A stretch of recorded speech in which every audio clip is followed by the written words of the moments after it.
अजय महान हिमालयी ऋषि प्रथम स्मरणीय योगीराज 1008 श्री श्री बर्फानी दादाजी सच्चित आनंद स्वरूप हैं।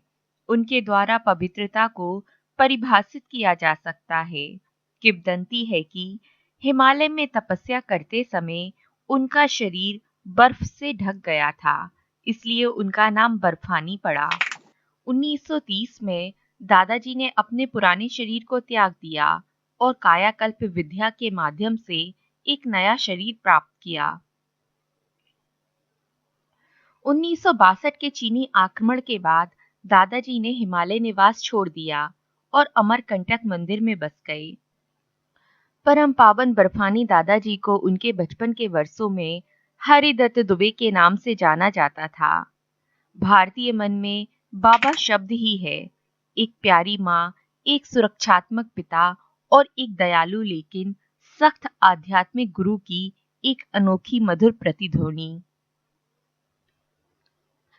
शिरडी के साईं बाबा और श्री सत्य साईं बाबा की तरह बर्फानी बाबा भी दिव्य ऊर्जा का केंद्र हैं, जो शारीरिक और मनोवैज्ञानिक बीमारियों को ठीक करते हैं, जो भक्तों की इच्छाओं को केवल शांति तक पहुंचने में मदद करते हैं, इच्छाहीन स्थिति को बढ़ावा देते हैं। श्री बर्फानी बाबा इस बात का जीता जागता सबूत हैं कि योगिक शक्तियों की सहायता से आप प्राकृतिक नियमों को चैलेंज कर सकते हैं। जैसे प्रकृति में एक व्यक्ति विकसित होता है, फिर बूढ़ा हो जाता है। प्रकृति के तथाकथित अपरिवर्तनीय जैविक नियमों की एक योगिक व्यक्ति अवहेलना कर सकता है, उन्हें हरा सकता है।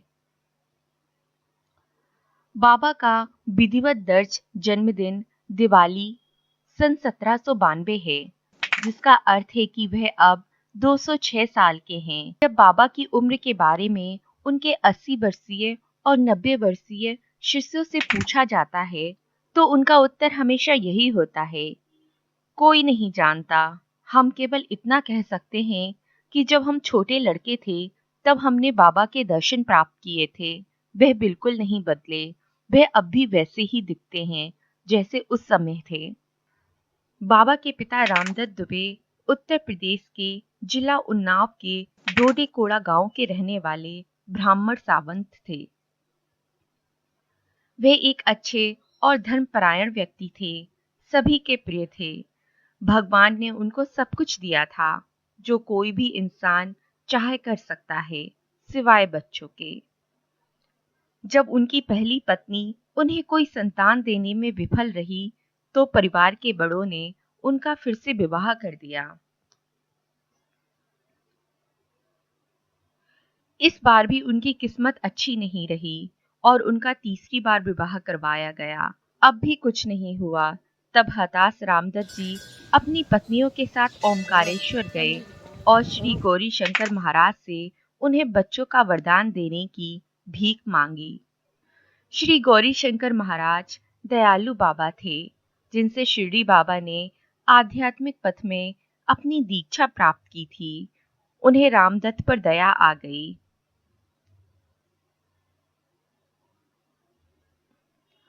उन्होंने रामदत्त की पहली दोनों पत्नियों को आशीर्वाद दिया और कहा उन दोनों के बच्चे होंगे, लेकिन सबसे छोटा बच्चा उन्हें साधु बनने के लिए त्यागना होगा। रामदत्त और उनकी पत्नियों ने शर्त मान ली और चले गए। सूर्य और चंद्रमा अपनी दिशा से भटक सकते हैं, लेकिन महात्माओं के वचन कभी असफल नहीं होते। समय के साथ दुबे परिवार को 4 पुत्रों का आशीर्वाद मिला और सबसे छोटा हरिदत्त संत है, जिसे अब भक्तों द्वारा बर्फानी बाबा के रूप में पूजा जाता है। 8वें वर्ष में बालक को धूनी वाले बाबा को सौंप दिया गया। अयोध्या में आश्रम रखने वाले अर्जुन दास नाम के एक साधु ने लगभग उसी समय धूनी वाला बाबा के आश्रम का दौरा किया, तो धूनी वाले बाबा ने उन्हें बच्चे हरिदत्त की देखभाल सौंपी। अर्जुन दास और उनके शिष्यों के साथ बर्फानी बाबा ने भारत के सभी प्रमुख तीर्थों का भ्रमण किया। उन्होंने विद्वान श्री कोला ब्रह्मचारी से संस्कृत सीखने के लिए बनारस में 10 साल बिताए। विद्वान ने अपने युवा शिष्य को तर्क, व्याकरण और आयुर्वेद का पाठ भी दिया। इन विषयों में महारत हासिल करने के बाद बाबा तपस करने के लिए हिमालय चले गए। अगले दशक में उन्होंने नेपाल, रानीखेत, पिथौरागढ़, तिब्बत और मानसरोवर का दौरा किया। आध्यात्मिक प्रथाओं का पालन करने के लिए कई वर्षों के गहन और अत्यंत कठिन परिश्रम के बाद उन्होंने कई गुप्त शक्तियां प्राप्त की। लंगुरिया बाबा जैसे हिमालय के आचार्यों ने उन्हें कई गूढ़ योग रहस्यों के बारे में बताया। बर्फानी बाबा जैसे संत जीवन में एक विशेष चुने हुए मिशन को पूरा करने के लिए पैदा हुए थे। जब तक वे अपने लक्ष्य को प्राप्त नहीं कर लेते, तब तक उन्हें हर तरह की जलवायु में सभी कठिनाइयों को सहन करने के लिए, इसे ध्यान में रखते हुए तिब्बत के सिद्ध पुरुष गणेश लामा की मदद से बर्फानी बाबा ने 136 वर्ष की उम्र में यानी सन 1928 में कायाकल्प चिकित्सा, जो कि योग में एक निर्धारित कायाकल्प प्रक्रिया होती है, कायाकल्प चिकित्सा की और अपनी शक्ति को बनाए रखने का प्रबंधन किया। 206 की उम्र पार करने के बाद भी युवा बर्फानी बाबा ने स्वयं कुछ आश्रम वासियों को बताया कि पुलेरिया बाबा ने उन्हें ये कायाकल्प तकनीक गणेश लामा, डॉक्टर राम भाजी और अन्य कई लोगों को सिखाई थी, जिनमें कुछ अन्य योग पुरुष भी शामिल थे जो अब ऑस्ट्रेलिया में रह रहे हैं। वे आज भी बौद्ध लामाओं को कई आदेशों में दीक्षा देते हैं। श्री बाबा लामा विद्या में निपुण हैं। वे अपने भौतिक शरीर के साथ हवा में यात्रा कर सकते हैं। बर्फानी बाबा के शिष्यों में एक मोनी बाबा गुजरात के सुदूर गांव राम मंदिर में आश्रम के प्रमुख थे। उन्हें अपने गुरु के हाथों से यह कायाकल्प विद्या प्राप्त हुई थी। बर्फानी बाबा के कई आश्रमों में प्रमुख पवित्र नर्मदा नदी के तट पर अमरकंटक में आश्रम है। बाबा ने इस स्थान को इसलिए चुना क्योंकि यहाँ 4 करोड़ विकसित आत्माएं अदृश्य रूप में निवास करती हैं। श्री भगवान हनुमान और अश्वत्थामा इस स्थान पर नियमित आने वालों में से हैं। चारों ओर ऊंचे ऊंचे पहाड़, धूप, कपूर और दुर्लभ औषधियों जैसे गुलाब आदि से सुगंधित शुद्ध हवा ने इसे बाबा के कई शिक्षण पाठ्यक्रमों का केंद्र बना दिया है, जैसे कि शरीर से बाहर आने की विद्या, मृत व्यक्ति के शरीर में जाने की विद्या, यौवन का रहस्य, सूक्ष्म यात्रा करने की क्षमता आदि में महारत हासिल करना। बाबा का दूसरा बड़ा आश्रम इंदौर में है। यहाँ माँ त्रिपुरा सुंदरी बगलामुखी की मूर्तियां स्थापित हैं। श्री रामायण दास बर्फानी बाबा के शिष्य हैं, जो इस आश्रम की देखभाल करते हैं। यह आश्रम चिकित्सा अनुसंधान केंद्र के लिए भी जाना जाता है। यहाँ सिखाई जाने वाली वैदिक जड़ी बूटियों के ज्ञान से उम्मीदवारों ने कैंसर जैसी कई जानलेवा बीमारियों से पीड़ित लोगों को ठीक किया है। अब तक गूढ़ रहस्य और प्राचीन योग साधनाओं के लिए एक शोध केंद्र स्थापित करने की योजना यहाँ चल रही है। गवर्नमेंट का जीवन चमत्कारों से भरा होता है।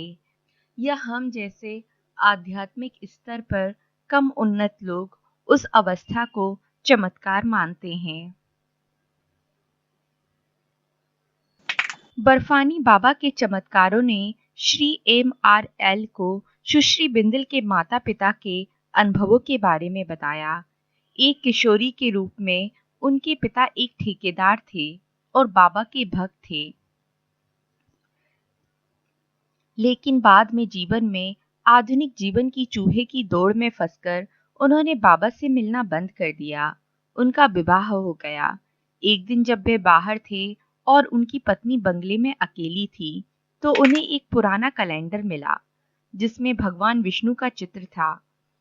जैसे ही उन्होंने उस तस्वीर को देखा, उन्हें ऐसा लगा कि उसमें से एक आश्चर्यजनक रूप से दिव्य दिखने वाला बूढ़ा आदमी, जिसकी बहती हुई दाढ़ी थी, तस्वीर से निकला और उनके सामने खड़ा हो गया। वह बोल नहीं पा रही थीं, इतनी घबरा गईं। तो उस बूढ़े ने कहा कि उनका पति कभी उनका शिष्य था। वह चाहते हैं कि उनका पति उनसे आकर मिले, क्योंकि उनके पास उसे देने के लिए एक महत्वपूर्ण सलाह है। यह कहकर वह वापस तस्वीर में जाकर गायब हो गए। ठेकेदार की पत्नी ने तुरंत अपने पति को फोन कर घर आने को कहा। उन पति पत्नी को रात भर नींद नहीं आई, यह सोचकर कि वे कहाँ और कैसे बाबा से मिल सकते हैं, क्योंकि लगभग 15 वर्षों से उनका बाबा से कोई संपर्क नहीं था। अगली सुबह एक अद्भुत संयोग के माध्यम से एक अखबार जो उन्होंने खरीदा था, उसमें से उन्हें एक रहस्यमय साधु का संक्षिप्त उल्लेख मिला, जिनमें उनकी आश्चर्यजनक तांत्रिक शक्तियों का वर्णन किया गया था। समाचार रिपोर्ट के साथ छपी तस्वीर बर्फानी बाबा की थी। उस शाम दंपति गांव में बाबा का आशीर्वाद लेने गए। साधना के बारे में जो कुछ सिखाया गया था, उसे भूल जाने के लिए बाबा ने ठेकेदार को धीरे से डांटा और उसकी एक वित्तीय समस्या का समाधान किया, जिसके चलते वह बहुत दिनों से परेशान था।